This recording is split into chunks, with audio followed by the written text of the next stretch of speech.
Every time you don't sleep, you get dumber.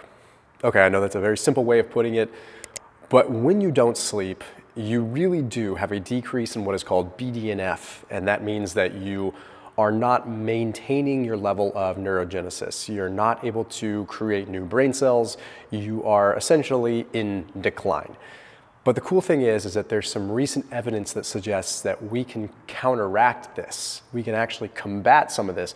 So I've got two very particular ways and very pragmatic solutions for you that you can apply literally today, even if you didn't sleep well last night. Before we get into the detail, I put a link down below for Sundays. If you have dogs, I definitely recommend this. They have been a sponsor of this channel for a number of years, but really cool stuff. It's a human grade dog food. What that means is that if you literally wanted to eat it as a human, assuming you're human, you could. Not suggesting that you do. The point is that it is a dog food that is made with human grade ingredients. It was formulated by a veterinarian that was tired of dogs getting second rate nutrients, like things that weren't all that great. So we're talking like legit sweet potato, we're talking chicken, beef, like real ingredients that, again, if you wanted to eat kibble or you wanted to eat some squares of dog food, you could literally do it and you'd probably feel fine. The point is that we should be treating our pets how we want to treat ourselves, right? We love them so much, we care for them like they're our own kids. Bottom line is it works and it's effective and it's good for them. So that link is down below, saves you a significant chunk of change, so definitely recommend you check them out.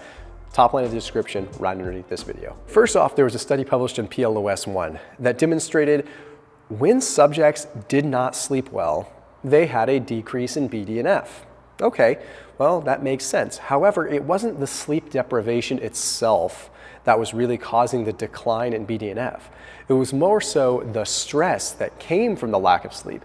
Now, not necessarily the literal stress, like I'm stressed because I didn't sleep, but the oxidative stress and sort of the systemic mechanical stress that came as a result. So with that, we say, okay, how do we combat this? Well, there's really interesting newer data that was just published not that long ago. This was published in Frontiers in Psychology, and it was a meta-analysis that took a look at 11 different studies.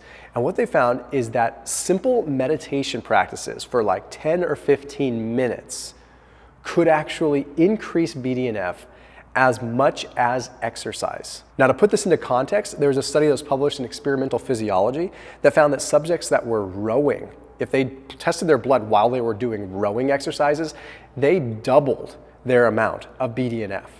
So huge increases in BDNF during exercise, and then we see that meditation increases it just as much as exercise.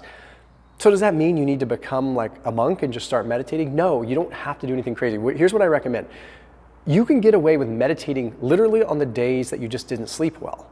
And it can counteract the oxidative stress and it can counteract the decrease in BDNF. So you potentially preserve your ability to grow brain cells. You reverse the brain cell death that could potentially happen. It's pretty darn wild.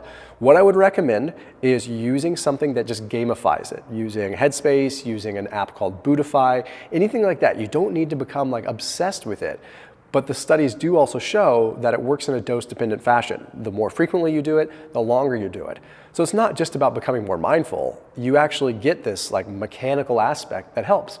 But then there's another thing that we need to look at that's independent of just meditation, and that is getting sunlight. Now, we know if you get sunlight that it's going to have positive effects on your circadian rhythm. That's great for sleep and that's great for restoring these cues.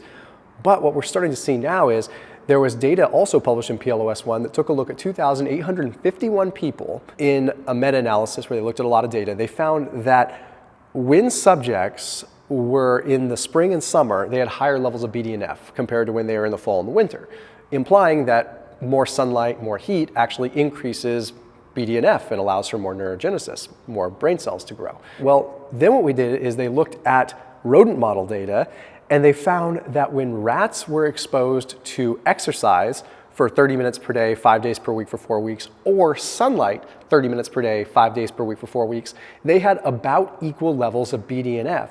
So sunlight increases BDNF, growing brain cells, just as much as exercise as well.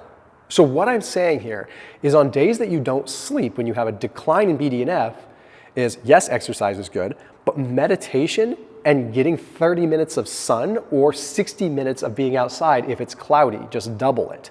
And you can literally impact the brain effects so that you don't lose the brain cells as much. Now, that's not literal fact. There's going to be spillover. But when we look at this data, it's a great pragmatic solution. So as always, keep it locked in here on my channel. See you tomorrow.